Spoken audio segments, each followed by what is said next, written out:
અર્બુદા સેના ચેલેન્જ બનાસકાંઠા જિલ્લામાં આજે અર્બુદા સેના દ્વારા ચૂંટણીની જાહેરાત પહેલા અંતિમ શક્તિ પ્રદર્શન રૂપી સંમેલન યોજવામાં આવ્યું હતું।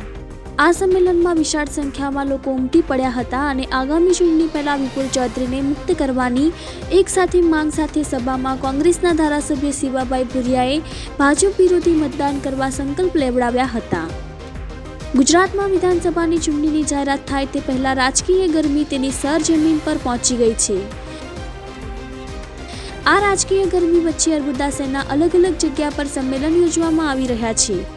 ત્યારે આજે ડીસા તાલુકાના પેછડાલ ગામમાં અર્બુદા સેના દ્વારા ચૂંટણીની જાહેરાત થાય તે પહેલા અંતિમ સંમેલન યોજાયું હતું। આ સંમેલનની શરૂઆત બાઇક રેલીથી કરવામાં આવી હતી, જેમાં મોટી સંખ્યામાં યુવાનો જોડાયા હતા। પામરો ગામથી નીકળેલી આ રેલી સભા સ્થળ પર પહોંચી હતી। ત્યારબાદ યોજાઈ રહેલા સંમેલનમાં વિપુલભાઈની ગેરહાજરીમાં ખુરશી પર પાઘડી મૂકીને પ્રતિક હાજરી દર્શાવી હતી। ત્યારબાદ સંમેલનની શરૂઆત કરવામાં આવી હતી। સભાના આયોજક અને અર્બુદા સેનાના પ્રદેશ પ્રચારક હરજીત ચૌધરી દ્વારા વર્તમાન ભાજપ સરકાર સામે વિરોધ દર્શાવવામાં આવ્યો હતો અને સરકાર દ્વારા જો તાત્કાલિક અસરથી વિપુલ ચૌધરીને મુક્ત કરવામાં નહીં આવે તો આગામી 2022ની ચૂંટણીમાં ભાજપનો બહિષ્કાર કરવાની ચીમકી ઉચ્ચારી હતી અને આગામી સમયમાં દેશભરમાં વસતા 13.5 કરોડ ચૌધરી મતદારો લોકસભાની ચૂંટણીમાં જવાબ આપશે।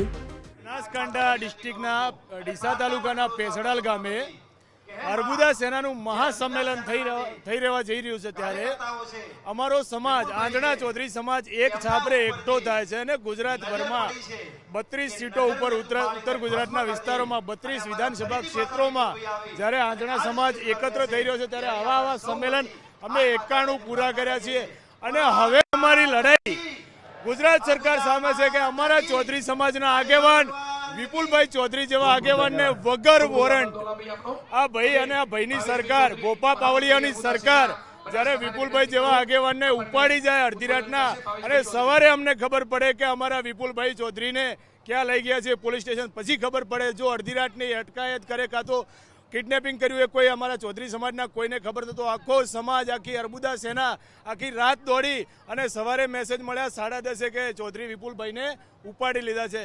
તો હવે અમે ભાજપની સરકારને એક મેસેજ આપવા માંગીએ છીએ કે મારી સમાજના વિપુલભાઈ ચૌધરી તો બહુ મોટું નામ છે પણ એક નાના બાળકને જો સંસેડ્યું છે તો આનો જવાબ 2022ની ચૂંટણીઓમાં અમે ફિંગરથી આપીશું અને 2022ની ચૂંટણીઓમાં ફિંગરથી જડબાતોડ જવાબ આપ્યા પછી 2024માં વિધાનસભાની લોકસભામાં 13 કરોડ ચૌધરી જાટ છે અને 13 કરોડ ચૌધરીઓ અમે નિર્ણાયક ભૂમિકા ભજવી અને વડાપ્રધાનના પદને હલાવવાની ક્ષમતા રાખીએ છીએ। જય અર્બુદા। આજે જે ડીસા તાલુકાના પેછડા ગામે જે 92મી સભા છે અને અમારી છેલ્લી સભા છે। મહાસંમેલન અમારા પૂરા થયા છે। હવે જે રણનીતિ છે એ આગામી ગાંધીનગરનો ઘેરાવો છે, બીજા જે અન્ય અમે પ્રદેશમાં કાર્યાલયમાં જે અમને આદેશ મળશે એ મુજબ થશે। પરંતુ અમારા જે અર્બુદા સેનાના અધ્યક્ષ માનનીય વિપુલભાઈ જ્યારે હજી જેલની અંદર છે, સરકારે જે એમના ઉપર તાનાશાહી કરી છે અને કિન્નાખોરીથી જે એમને ધરપકડ કરી છે અંદર, પણ એ ક્યાંક ને ક્યાંક સરકારનો ડર છે। એ ડરના કારણે એમને છોડવામાં નથી આવતા।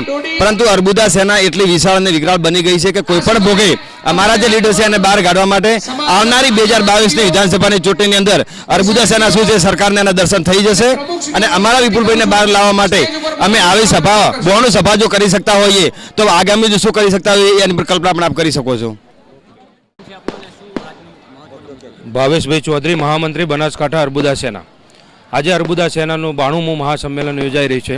સંમેલન અને અર્બુદા સેનાનો એક જ ઉદ્દેશ છે, ચૌધરી સમાજનો એક જ ઉદ્દેશ છે કે આવનારા સમયમાં માન્ય અધ્યક્ષ વિપુલભાઈને જો મુક્ત કરવામાં નહીં આવે તો આગામી 30 તારીખે સમાજની રણનીતિ મહાપંચાયત ગાંધીનગર બોલાય અને ગુજરાતના દરેક ગામડામાંથી ચૌધરી સમાજ ગાંધીનગર ખાતે ભેગો થશે અને ત્યાં નિર્ણય લેવામાં આવશે કે જો વર્તમાન સરકાર અમારા માન્ય અધ્યક્ષ વિપુલભાઈને સમાજની એકતા, સમાજની અસ્મિતા અને સમાજની ઉજાગર કરવા જ્યારે એક કરવા નીકળ્યા હોય તો રાજકીય કિન્નાખોરીથી જે રીતે એમની ધરપકડ થઈ છે એમને જો મુક્ત નહીં કરવામાં આવે તો 30મી તારીખે આ વર્તમાન સરકારોને ઉખેડી નાખવાનો નિર્ણય આ ચૌધરી સમાજ ગાંધીનગર ખાતે મહાપંચાયતમાં એલાન કરવાનો છે। આવનારી ચૂંટણીમાં તમે જોઈ શકો ઉત્તર ગુજરાતની 32 સીટો ઉપર ચૌધરી સમાજ પ્રભુત્વ છે, આમથી આમ કરી શકે છે ચૌધરી સમાજ। એટલે આ વર્તમાન સરકાર જો કાન ખોલીને સાંભળી નહીં લે તો 32 સીટોનું પરિણામ આ સમાજ લાઈને જમશે. આ સમાજ આજ સુધી 90% ભારતીય જનતા પાર્ટી સાથે રહ્યો છે અને એ જ ભારતીય જનતા પાર્ટી આજે સમાજ ઉપર સમાજના સ્વાભિમાન, સમાજની પાઘડીની, સમાજનું માન ઉલાળવાની કોશિશ કરે છે તો એ સમાજ ક્યારેય સહન નહીં કરી લે. વિપુલ ચૌધરીની અટકાયત બાદ આક્રમક બનેલી અર્બુદા સેનામાં વર્તમાન સમયમાં સરકાર પ્રત્યે ભારે રોષ જોવા મળી રહ્યો છે અને તેના જ પરિણામ સ્વરૂપે આજે પેછડાલ ગામમાં અર્બુદા સેના દ્વારા યોજાયેલા સંમેલનમાં વિશાળ સંખ્યામાં ચૌધરી સમાજના આગેવાનો હાજર રહ્યા હતા. આ સંમેલનમાં મહિલા અને વૃદ્ધોની સાથે શિક્ષિત યુવતીઓ પણ જોડાઈ હતી અને તમામ લોકોને માત્ર વિપુલ ચૌધરીને મુક્ત કરવાની જ વાત કરી હતી. રિપોર્ટર રાજ ગજ્જર, બનાસકાંઠા. વિપુલભાઈ ચૌધરીની અટકાયત થયા બાદ અત્યારે હજુ પણ ચૌધરી સમાજમાં જે આક્રોશ છે એ શાંત પડ્યો નથી. આજે આ સમગ્ર ગુજરાતમાં 92મી સભા છે અને આ સભા દરમિયાન જે આપ જોઈ રહ્યા છો આ દ્રશ્યો બતાવવાની કોશિશ કરીશ. ખૂબ બહોળો પ્રતિસાદ સમાજનો મળી રહ્યો છે. ચૌધરી સમાજમાં એક રોષ છે. વિપુલભાઈ ચૌધરીની જ્યારથી પણ અટકાયત થઈ છે ત્યારથી આજના ચૌધરી સમાજમાં મહિલાઓ, પુરુષો, વડીલો, યુવાનો તમામ લોકોમાં ખૂબ જ મોટા પ્રમાણમાં આક્રોશ છે. જે પ્રકારના આ દ્રશ્યો સામે આવી રહ્યા છે, આપ આ દ્રશ્ય જોઈ રહ્યા છો. આ દ્રશ્ય છે ડીસા તાલુકાના પેસરા ગામની આ સભા છે અને આ બનાસકાંઠામાં 5મી અને ટોટલ 92મી સભા છે.